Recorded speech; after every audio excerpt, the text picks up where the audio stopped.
Pour ce nouveau numéro, avec celles et ceux qui font l'actualité du monde du vélo, direction le festival Vélo in Paris qui s'est tenu au Parc Floral à Vincennes.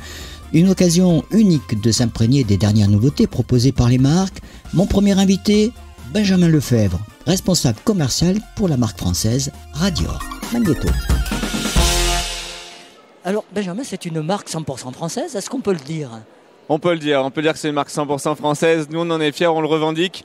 Alors en réalité, on est Origine France garantie, à un score d'un petit peu plus de 90% sur l'ensemble de notre gamme.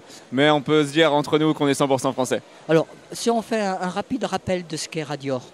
Radior, c'est une marque qui est créée en 1904 à Bourg-en-Bresse par un industriel de Bourg-en-Bresse, du département de l'Ain, qui avait l'envie de faire des vélos fabriqués à Bourg-en-Bresse. Il faut savoir qu'au XXe siècle, toutes les communes de taille modeste ont un ou voire plusieurs fabricants de vélos. Et à Bourg-en-Bresse, c'était Radior. Radior a vécu des belles heures, des belles années jusque dans les années 50, où comme encore une fois la plupart des fabricants de vélos font faillite puisque post-seconde guerre mondiale, le français accède à la voiture individuelle et se met à l'abri des intempéries. Radior disparaît en 1956, il ne se passe plus rien pendant 65 ans et en 2021, Radior est redéposé. La marque était libre de droit à l'initiative de 6 industriels encore du département de l'Ain, puisqu'on est toujours à Bourg-en-Bresse, c'est pour ça qu'on a redéposé la marque. Et l'idée c'était, comme initialement le faisait la marque, de fabriquer des vélos à Bourg-en-Bresse. Alors Radior, c'est maintenant, aujourd'hui, on l'a vu d'ailleurs sur le stand, puisqu'on est toujours au salon Vélo in Paris. C'est 2 modèles, 3 modèles, c'est combien ? Actuellement, c'est 2 modèles. 2 modèles. En effet, il se murmure en coulisses que le modèle qui est présenté sur le salon en hommage justement à cette histoire et au 120e anniversaire cette année, en 2024, que ce modèle version rétro arrivera en précommande et en version ultra limitée sur l'été 2024. Ouais, mais mon petit doigt avait bien eu raison, il m'avait parlé au creux de l'oreille, donc voilà. Alors parlons justement de ce vélo, les spécificités de ces vélos. Donc on a une première spécificité propre à Radior. Aujourd'hui, Radior, c'est la seule marque de vélos français à fabriquer elle-même ses cadres, donc sur notre site et de manière industrielle. Et en France et dans le monde, il existe pas mal d'artisans qui fabriquent des cadres, qui le font évidemment en interne, mais aucune marque en France ne fabrique elle-même ses propres cadres. Donc ça, c'est une première spécificité. Radior fabrique ses cadres. Sur nos vélos, on a voulu évidemment, en fabriquant des cadres en interne, monter des pièces fabriquées en France. À l'époque, on développait notre vélo, on n'avait pas forcément beaucoup de choix sur le moteur. Et donc le moteur est une deuxième particularité de notre vélo, puisque c'est le moteur Valeo, qui a un couple record de 130 Nm, et surtout cette particularité de la boîte de vitesse automatique. Donc un vélo vraiment fabriqué en France avec ce moteur Valeo. Et cette spécificité de Radior qui fait ses vélos, ça fait quand même déjà une bonne partie de notre ADN. Est-ce que ça apporte un plus, cette boîte automatique ? On l'a vu, on a vu les premières arriver chez Decathlon, on n'était pas trop convaincus. Est-ce qu'aujourd'hui, on peut dire que c'est vraiment le plus et c'est une valeur ajoutée à vos vélos ? Alors, tu parles du vélo Decathlon et c'est une très bonne chose parce que c'est une remarque qu'on nous fait souvent sur le salon et sur les essais qu'on peut réaliser avec nos prospects et avec nos visiteurs. Sur le vélo Decathlon, c'est une boîte à variation continue. Donc c'est pas de la pignonnerie. Au contraire du moteur Valeo, on a une vraie cascade de pignon, une double cascade de pignon, plus proche de ce qu'on connaît sur les boîtes de vitesse automobiles. Donc ça fait une première différence. Et la vraie particularité, le vrai avantage de ce moteur-là, c'est le fait que l'utilisateur ne se soucie plus de la vitesse sur laquelle il faut se mettre pour pédaler. Là, l'utilisateur vient vraiment se concentrer sur son usage, le fait de pédaler, le fait de freiner, d'être concentré sur son environnement. Donc c'est un vrai gage de sécurité, notamment dans une utilisation urbaine. Est-ce qu'elle est débrayable, cette boîte automatique ? La boîte automatique, elle est débrayable. Sur certains modes d'assistance, on va pouvoir prendre la main sur la gestion séquentielle, sur le choix de son rapport de transmission, comme on l'aurait, on parlait de boîte de vitesse automobile tout à l'heure, mais comme on l'aurait sur des palettes au volant sur une auto.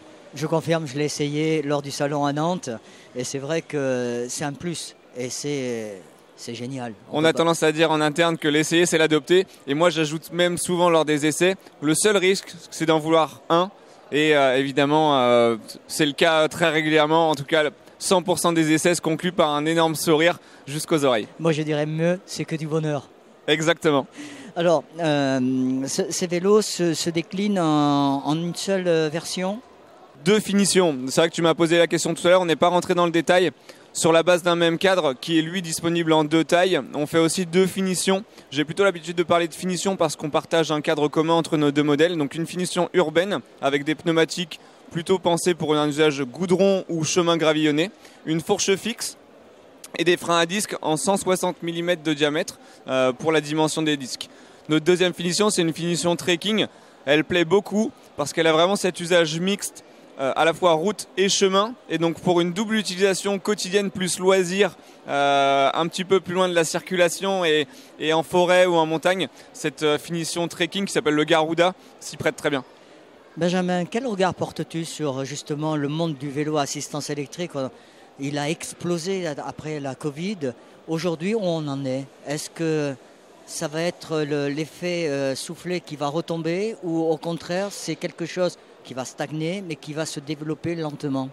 Alors c'est quelque chose qui va développer. Moi j'attends avec impatience les chiffres de l'Observatoire du cycle qui arrivent très prochainement à la date à laquelle on enregistre. Évidemment, le marché a connu une très vive explosion avec le Covid. On a pu le voir sur le marché.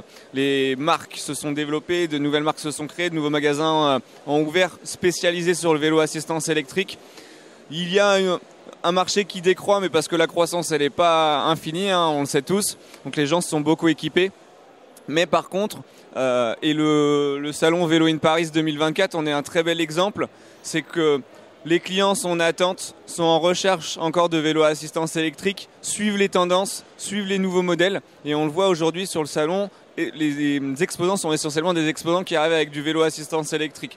Donc il est indéniable que c'est un marché en croissance, qu'on continuera à avoir des innovations. Et Valeo, on a un bon exemple. Très grand équipementier automobile, on peut le voir, on peut le lire, les innovations dans le secteur automobile sont plutôt en perte de vitesse au profit du VAE et du vélo de manière générale. Alors le point noir sur la pléthore de modèles qu'il y a, la pléthore de marques, c'est le service après-vente. C'est ce qui nous remonte souvent comme critique. Ah oui, j'ai acheté un vélo, mais je n'ai pas le service après-vente, je suis en panne, où est-ce que je peux le faire dépanner? Pour vous, est-ce que justement vous portez toute une attention particulière sur le service après-vente? Alors c'est une super question. Donc pour faire peut-être un point plus particulier sur mon parcours, j'ai en effet travaillé en magasin de vélo et en atelier. J'étais responsable d'atelier, donc ça fait partie des points auxquels je porte une attention particulière. Et en arrivant chez Radior, c'était évidemment un impondérable.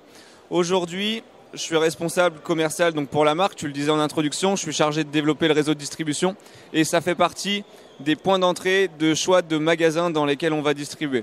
Je cherche avant tout du service pour nos clients. Évidemment, il y a une liste de points à vérifier avec nos distributeurs et à contrôler ensemble, mais un des points principaux, c'est évidemment ce service après-vente. On arrive avec une nouvelle marque, Radior est méconnu, on est encore peu visible. Un nouveau moteur, Valeo, qui fait poser beaucoup de questions. Malgré le fait qu'il soit très simple à utiliser, très simple à entretenir, on a quand même un besoin au cas où. Et donc je sélectionne nos magasins, nos revendeurs, mais aussi nos réparateurs, puisqu'on a un réseau de réparation, pour apporter ce service le plus dense possible et que nos clients n'aient pas des dizaines ou des centaines de kilomètres à faire pour faire réparer leur vélo. Dernière question, si les gens veulent commander, veulent se renseigner, je suppose qu'il y a le site. Exactement. On rappelle l'adresse. Il y a un site internet www.radior-bike.fr. On est également sur les réseaux. Vous nous retrouvez sur Facebook, Instagram, LinkedIn, TikTok pour les plus jeunes. On est évidemment disponible par téléphone, par mail. Vous retrouvez l'ensemble de nos distributeurs sur notre site internet qui est en cours de refonte à date à laquelle, encore une fois, on enregistre cet échange, mais il arrive très prochainement avec toutes les mises à jour. Notre réseau de réparateurs également, et puis nos ambassadeurs en région. On a quelques ambassadeurs qui ont nos vélos et qui proposent des essais. En tout cas, merci pour toutes ces explications. On connaît mieux Radior. Et maintenant, on espère que de nombreux utilisateurs, de nombreux cyclistes sillonnent les villes et les campagnes en Radior. Merci Benjamin. Merci à toi Henri, merci pour ton accueil.